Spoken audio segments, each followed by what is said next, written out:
you all probably can't read this from where you are, but it's a story I want to share with you. When I was a sophomore in college, I was working for the I'll read this to you in a minute.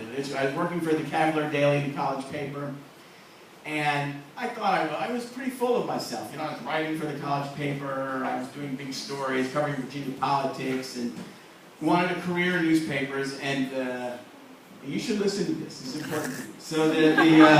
So so my sophomore year, I wrote a letter, you know, applying for a job. I assembled some of my best stories, and I went to the National Press Building in Washington and dropped off my clips and the letter to 60 offices. I mean, the New York Times was there, the LA Times, the Chicago Tribune, the Philadelphia Inquirer, everybody, the Wall Street Journal, Dallas, all these papers. And I sat back and waited for the summer job offers to roll in. And I only got one reply.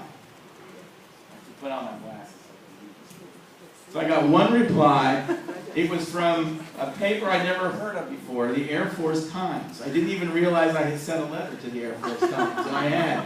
And I have to read you this, because it says, "Dear Mr. Vitez, I'm sorry, but we do not have a summer internship program. Our work is too specialized to make such part-time employment practical.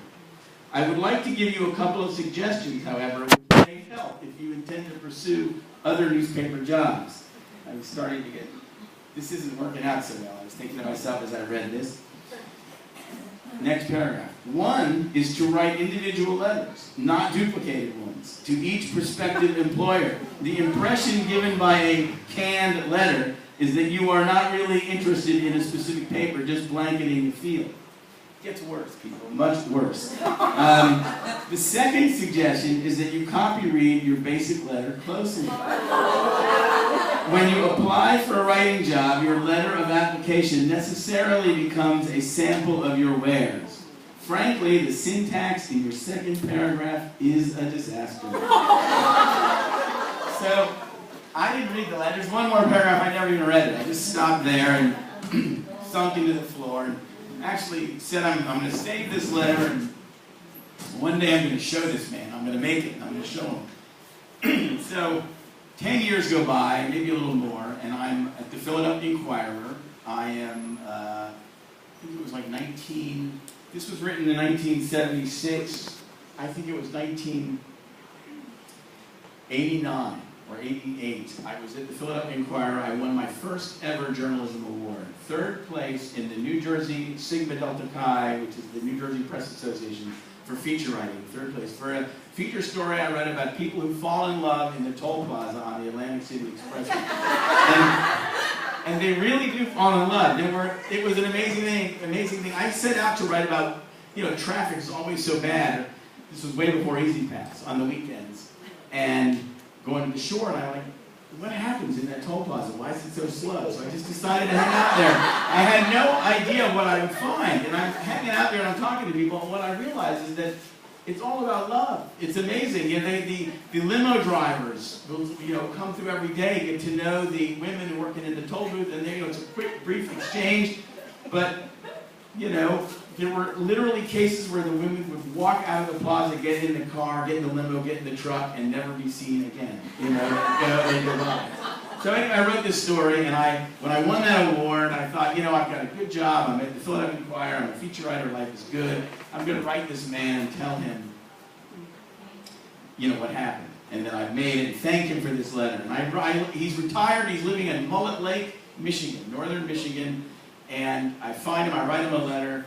I thank him, I send him a copy of this letter, and I got a letter back like in an instant, you know, like right away. And he writes, "Dear Mr. Vitez, you have no idea.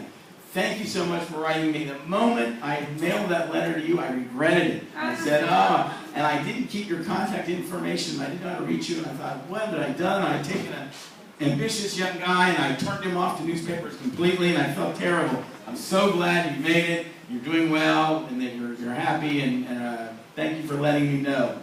And so that was great. So 10 more years rolled by, I won the Pulitzer Prize. You know, who would have thought? And you know, I learned a lot in my life and how to be a much better journalist than I was back in college. So he was the first person I wrote. When I won the prize, I sent him a note. I sent him the stories. Can you all hear me okay? I sent him the stories I had written. It was a 5-part series for the paper on end-of-life care, which I'll tell you about the series in a minute. And again, he wrote me back right away. And he said, you know, with age, I think, comes real wisdom. He said, "Dear Mr. Vitez, thank you so much again for writing me." Well, first I wrote him and I said, "Dear Mr. Callender," his name was Bruce Callender. I said, "Who would have thought, you know, who would have thought back in the day that this would happen? Here are these stories, I wanted you to see them. Thank you for everything."